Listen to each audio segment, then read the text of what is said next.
Fitnah akhir zaman.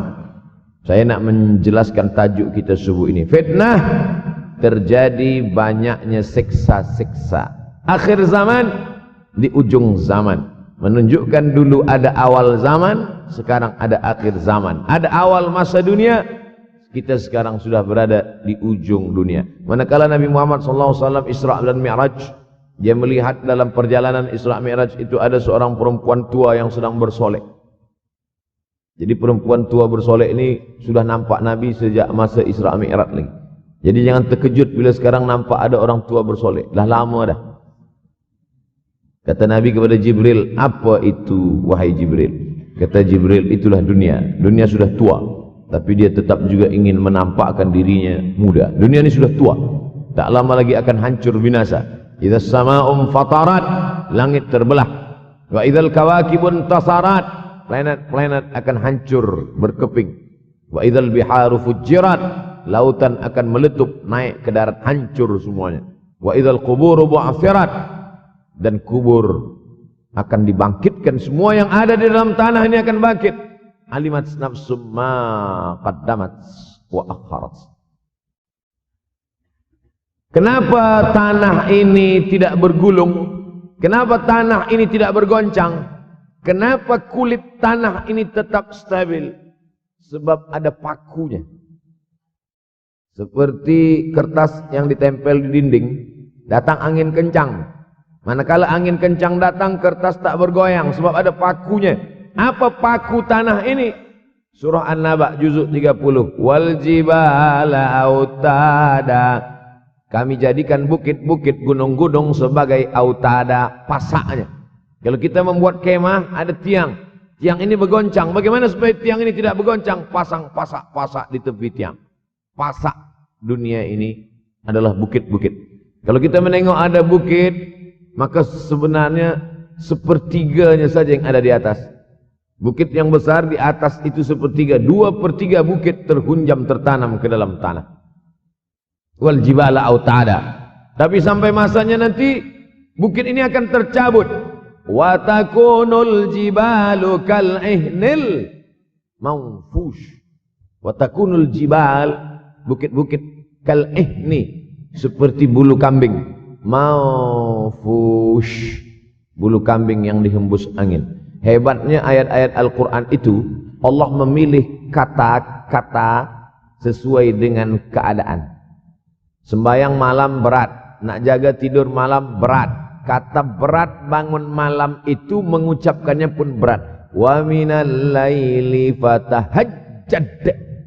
Tahajjad berat. Sebagaimana beratnya jaga tengah malam, begitu Allah pilihkan kata yang berat. Tahajjad berat. Wa takunul jibalu kal'inil manfush. Wa takunul jibal, bukit-bukit, gunung-gunung yang besar, yang berapi, kal jibal, kal ihni, seperti bulu kambing. Manfush. Nun berjumpa dengan fa, fa mengeluarkan angin, shin pun menghembuskan angin. Ambil bulu kambing, letakkan di tapak tangan, kal ihnil manfush. Sebagaimana terbangnya bulu kambing dari tapak yang dihembus angin, begitulah gunung-gunung akan tercabut.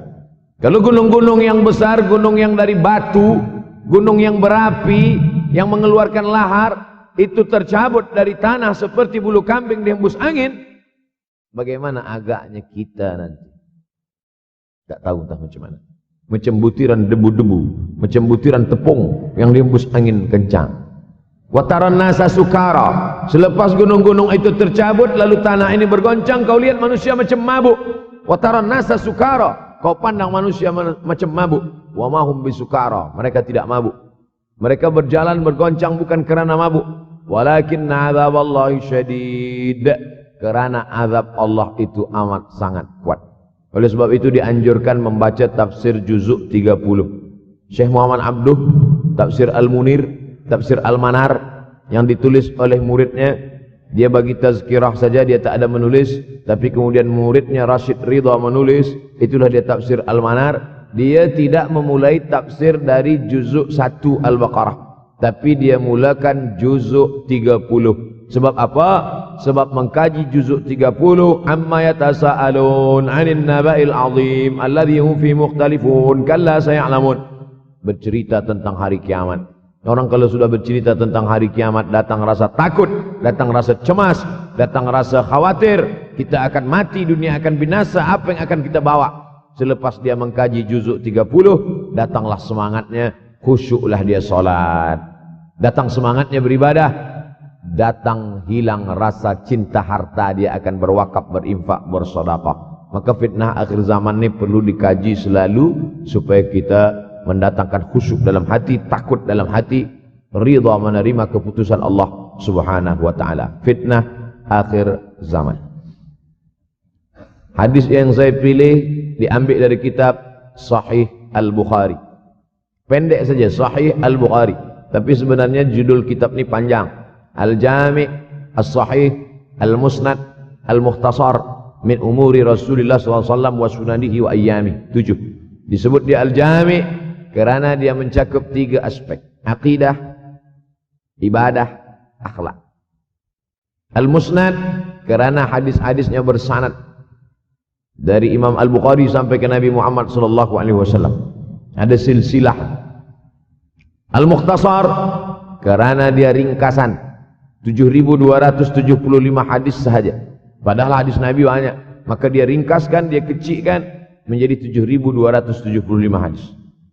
Min umuri Rasulullah, semua perkara-perkara Rasulullah. Wa sunanihi, kebiasaan-kebiasaan Rasulullah. Wa ayyami, hari-hari kehidupan Rasulullah SAW. Disebut Sahih Al-Bukhari. Bukhari bukan nama orang, Bukhari nama kampung, Bukhara, Uzbekistan sekarang. Nama dia Muhammad bin Ismail bin Ibrahim bin Al-Mughirah bin Bardizbah Al-Bukhari. Bardizbah datuk dia yang kelima mu'alaf masuk Islam. Majusi, penyembah api, dari Persia, Iran sekarang. Muhammad bin Ismail bin Ibrahim bin Al-Mughirah bin Bardizbah. 16 tahun berkeliling. 16 tahun berkeliling. Maka Madinah, Syam, Suriah, Mesir, balik, barulah kemudian dia menyampaikan hadis-hadis Rasulullah SAW. 16 tahun belajar hadis, baru dia mengajar hadis. Kita sekarang 16 kali masuk. Itu pun ada 2-3 kali tak datang sebab jam. Selepas itu nak mencuba mengajar hadis dan berkata, kalau Bukhari mengajar hadis, aku pun boleh mengajar hadis. Bukhari makan, aku makan. Bukhari minum, aku minum. Bukhari manusia, aku manusia. Bukhari mengajar hadis, aku mengajar hadis. Betul. Tapi Bukhari mengajar hadis dari kepalanya. Kita mengajar hadis dari laptop. Mati laptop, hilang hadis. Oleh sebab itu maka Imam Al-Bukhari, Masya Allah, Tabarakallah, berapa hafazan hadis Imam Al-Bukhari? 600,000 hadis, 600,000 hadis. Lalu kemudian dari 600,000 hadis dia buang hadis-hadis dhaif, dia buang hadis-hadis maudhu', akhirnya 300,000 hadis. Dari 300,000 itu dia kecilkan lagi menjadi 7.275 hadis. Itulah yang dikaji oleh umat Islam dari mulai Maghribi hinggalah ke Semenanjung Melayu. Mudah-mudahan anak cucu kita ada yang menghafaz dan mengajarkan hadis-hadis Sahih Al-Bukhari, insyaallah. Diambil dari kita, diambil dari bab zuhurul fitan. Zuhur, muncul, tampak, datang. Fitan, jamak dari kata fitnah. Fitnah 1, 2 fitnatan, 3 fitan. Diriwayatkan dari as-sahabi al-jalil, sahabat yang mulia bernama Abdurrahman, ayahnya Sakhar, kampungnya Dus. Nama lengkapnya Abdurrahman bin Sakhar Ad-Dusi. Kerana selalu membawa kucing dipanggil Abu Hurairah. Nabi memanggil dia, ya Abahir, wahai bapak kucing. Ya Abahir, wahai engkau orang yang selalu membawa kucing. Hatinya lembut, tak sampai hati dia menengok ada kucing tak makan, dia bagi makan. Abu Hurairah radhiyallahu anhu. Apa kata Abu Hurairah radhiyallahu anhu? Aku mendengar Nabi SAW bersabda, di antara tanda-tanda dekatnya hari kiamat itu adalah, dalam hadis ini ada 5. Yang pertama, yataqarabuz zaman. Zaman, masa, waktu makin pendek, makin singkat, makin tak terasa. Dulu nampak budak-budak, sekarang sudah jadi mak budak-budak. Dulu nampaknya lama zaman masa ni, sekarang cepat saja. Dari pagi ke petang, petang ke pagi, pagi ke petang, petang ke pagi. Bahkan sekarang ada pula orang yang tak tahu petang, tak tahu pagi. Pagi tidur, petang tidur. Tak terasa saya ini sudah 8 kali datang ke Kuala Lumpur. Awal-awal sekali 2014, 2015, 16, 17, 18, 19, 20. Sudah kali yang ke-7. Saya datang setahun sekali saja setiap bulan Februari. Bulan Februari datang. Rupanya dah yang ke-7 kali. Bulan Februari. Ini saya bagi tahu supaya kita semua faham. Saya datang bulan Februari. Supaya tak datang balik, datang balik, datang balik, datang balik. Sekali datang dari tarikh 2 hingga 9. Pusing, pusing, pusing, pusing, balik. Rupanya sudah kali ke-7, ke-8 kali datang menyampaikan tazkirah. Tak terasa. Dulu saya datang kemari belajar di UKM tahun 2003. Sekarang sudah 2020. 17 tahun. Tak terasa. Yataqarabuz zaman. Tanda-tanda kiamat, fitnah akhir zaman sudah dekat adalah yataqarabuz zaman, kata Nabi SAW. Waktu tak terasa. Tak terasa. Tak terasa dah engkau dah datang. Tak terasa waktu begitu cepat engkau sudah datang saja nak menagih hutang. Orang berhutang ni pun rupanya tak terasa juga orang datang. Yang memberi pinjaman pula terasa lama betul. Apakah beza antara 5 minit dulu dengan 5 minit sekarang? Sama. Apakah beza antara 24 hours, 24 jam dulu dengan 24 jam zaman Nabi dengan 24 jam zaman sekarang? Sama. Tak ada beza. Mataharinya sama, bulannya sama, buminya sama. Yang berkeliling mengelilingi matahari sama. Apa yang membuat berbeza? Apa yang membuat zaman itu yataqarabuz zaman? Ada hal-hal yang membuat kita sibuk. Dulu tak ada google.com, dulu tak ada Facebook, dulu tak ada Twitter, dulu tak ada BBM, dulu tak ada Instagram. Sekarang waktu habis.